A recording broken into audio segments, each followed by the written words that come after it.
Hello everybody! The Music Fan is back, bringing smiles to the faces, knowledge to the people, and most importantly, music to the masses. And I am back with another episode of 5 Minute Theory, where I teach you something about music in 5 minutes or less. Now, last episode, we looked at the musical alphabet, which includes also sharps, flats, and harmonic notes, and octaves. Now, if you haven't watched that video, I highly recommend that you watch that first before you watch this one, so you have some building blocks to what I'm talking about today, and what I'm going to be talking about for the next couple of weeks, because the next few videos I'm going to be talking about intervals, and I'm going to be doing every single main interval in music, and giving you some musical examples so that you can train your ear to hear these. You probably have heard a lot of these before, but these are just giving you the keys to know what interval I'm talking about. Let's start the timer and get going. So first off, what exactly is an interval? Well, kind of like in math, if you were to go from 1 to 2, the interval distance between there is 1. Same thing with music. Every single note that you play, to the next one, there is a distance or an interval of a certain, amount, or a certain distance, if you will. So, for example, if I went from C to E, that is a distance of a major third, which we will go over at some other point in time, but not today. One other quick thing is, two things actually. It can go ascending and descending. And also, I can use that interval everywhere. So, C to E is a major third, same thing as F to A is a major third. It doesn't matter what note you start with, it's just the distance between the two. So I'm going to go over some examples today. First off, we're going to start with a perfect unison, which is the note and then the note itself again. So for example, if I went C to C, one perfect example there is the song 1,000 Years, the particular beginning of the verse of hearts beat fast, brothers and promises. That B flat being repetitive, that is a perfect unison. It's used a lot in pop music nowadays. The other extreme of that is a perfect octave, which is, say I went C to C. And that is a very familiar song, which is somewhere over the rainbow. So that octave right there, you hear that. Another couple examples of that are Sing in the Rain, which is the particular part is just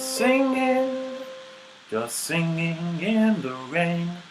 We also have Let It Snow with oh, the weather outside is frightful.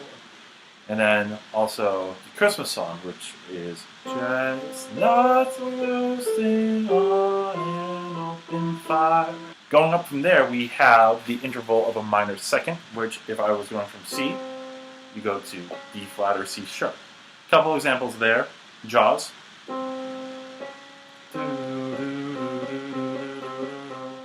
We also have Isn't She Lovely by Stevie Wonder. Isn't she lovely?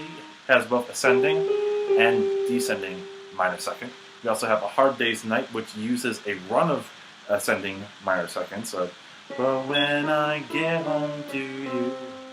And it also uses a descending minor second. Then we also have White Christmas. A lot of jazz songs have these ascending and descending minor seconds to give you a different motion that is chromatic rather than diatonic, which we'll talk about at another time. But just know it's an interesting progression to use.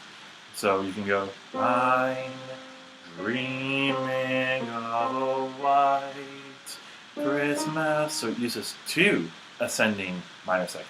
There's also How Insensitive, How Insensitive, both using ascending and descending. And then What's New, another jazz song with What's New. Then we also have a couple of descending minor seconds, one being For Elise. You've probably heard of the name before, but if you haven't heard it by name, you probably heard it from the beginning, which is. So both ascending and descending.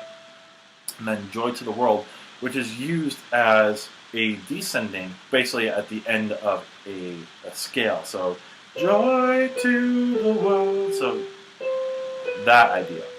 So, a lot of times in jazz you'll hear it as both ascending and descending, or if you do hear a minor second, it's usually because it's the end of a scale going to the beginning. So that is my time. And we only got through a couple, but there will be plenty more later.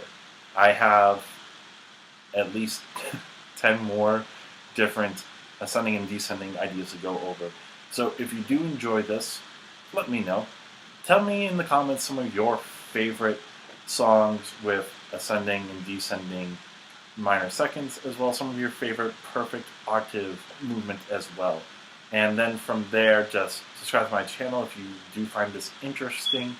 That way I know that you enjoy what I'm doing and also want to see more of what I do. And then also comment on any questions that you have about this particular topic or anything that you would like me to cover in the future. And just keep on watching my videos. So next week I'll be back to cover even more intervals. But until then, this is the Music Fan, and I'm signing off.